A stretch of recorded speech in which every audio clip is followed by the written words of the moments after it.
menyampaikan alasan kami melaporkan saudara PG ke Mabes Polri. Nah, persoalan ini sudah lama terjadi dan kami pada saat itu tidak banyak merespon.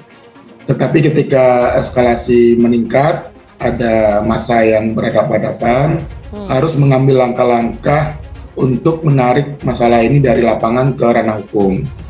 Sehingga kemudian kami memutuskan untuk membuat laporan polisi di Mabes Polri.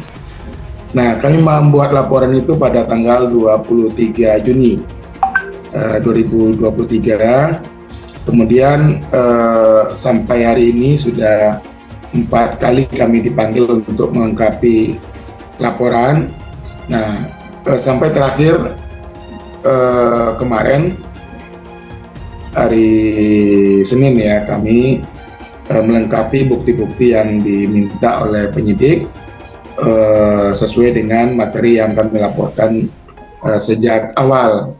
Jadi kami berharap proses hukum ini akan menjadi proses yang lebih adil buat semua, sehingga masyarakat yang tadinya merespon dengan pergerakan massa dan kemudian cenderung dikhawatirkan bisa berhadapan-hadapan antara massa yang pro dan kontra di Al Zaitun, maka kami berharap proses ini selesai di ranah hukum.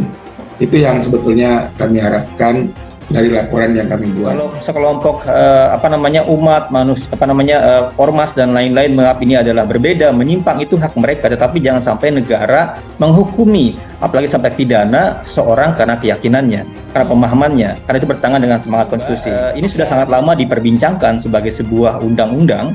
Oleh karena itu saat diuji di MK, walaupun MK menolak. Kasus penistaan agama Panji Gumilang naik status, akankah Panji Gumilang tersangka? Dikutip dari republika.co.id Jakarta, penyidik di Tipidum Barreskrim Polri telah menaikkan status kasus penistaan agama dengan terlapor pimpinan Pondok Pesantren Al Zaitun Panji Gumilang dari penyelidikan menjadi penyidikan. Dinaikkannya ke tahap penyidikan setelah penyidik di Tipidum Barreskrim Polri menemukan unsur pidana dalam kasus penistaan agama tersebut. Kami sampaikan selesai pemeriksaan, penyidik telah melakukan gelar perkara, bawa perkara dari penyelidikan ke penyidikan.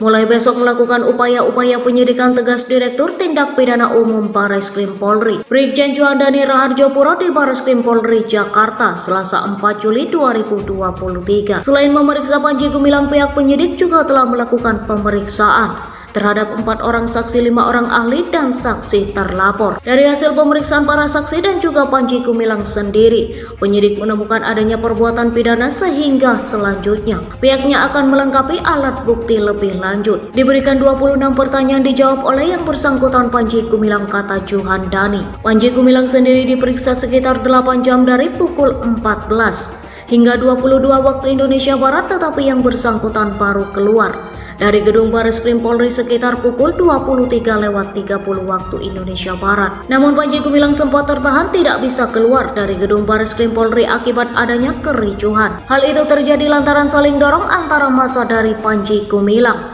dengan awak media yang mewawancarai Panji Gumilang tersebut. Namun kericuhan kembali terjadi antara polisi, massa Panji Gumilang, dan awak media pada saat Panji Gumilang keluar dari Barreskrim Polri sekitar pukul 23:30 waktu Indonesia Barat. Pada saat kericuhan, sejumlah anggota kepolisian yang mengawal Panji terkesan menghalang-halangi awak media. Ditambah beberapa massa dan juga pengawal Panji juga menambah panas suasana dengan ikut dalam kerumunan awak media. Dan saling dorong pun terjadi akibat Panji Gumilang pun dibawa masuk kembali ke dalam gedung. Akhirnya setelah adanya kesepakatan antara awak media dengan pihak kepolisian, Panji akhirnya kembali dikeluarkan dari gedung Barreskrim Polri. Kali ini Panji Gumilang mau menyapa dan berbicara di depan awak media. Namun Panji Gumilang hanya menjawab sedikit dari banyak pertanyaan yang dilontarkan awak media tersebut. "Saya paham sudah menunggu dari pagi. Saya paham kalian ingin tahu dari mulut saya," kata Panji Gumilang. Saya menyapa awak media di depan gedung Barreskrim Polri Jakarta Senin 3 Juli 2023. Dalam kesempatan itu Panji Gumilang mengaku dicecar puluhan pertanyaan oleh penyidik selama proses pemeriksaan. Dia juga mengaku sudah menjawab seluruh pertanyaan yang ditanyakan penyidik, termasuk pertanyaan apakah dirinya pernah berurusan dengan hukum. Dia menjawab pernah ditahan oleh pihak berwajib. Saya telah berikan keterangan yang secukup-cukupnya. Pertanyaan yang disampaikan kepada saya lebih dari 30 pertanyaan dan sudah bisa dijawab dengan baik. Mudah-mudahan semua berjalan lancar, jelas Panji Gumilang. Sebelumnya kericuan juga terjadi saat Panji Gumilang tiba di gedung Barreskrim Polri pada Senin 3 Juli 2023 sekitar pukul 13.52 waktu Indonesia Barat. Kericuan itu terjadi lantaran pengawal Panji Gumilang melakukan tindakan agresif kepada awak media yang berupaya mendekati Panji Gumilang untuk meminta komentar. Dalam kasus ini Panji Gumilang dilaporkan kepada pihak kepolisian oleh Forum Pembela Pancasila atau FAPP pada Jumat 23 Juni 2023 lalu. Laporan atas Panji pun terregister dengan nomor LPB 1636/2023. SPKT Barreskrim Polri tertanggal 23 Juni 2023. Panji Gumilang dilaporkan ke Barreskrim Polri atas tuduhan melanggar ketentuan pasal 156A Kitab Undang-Undang Hukum Pidana.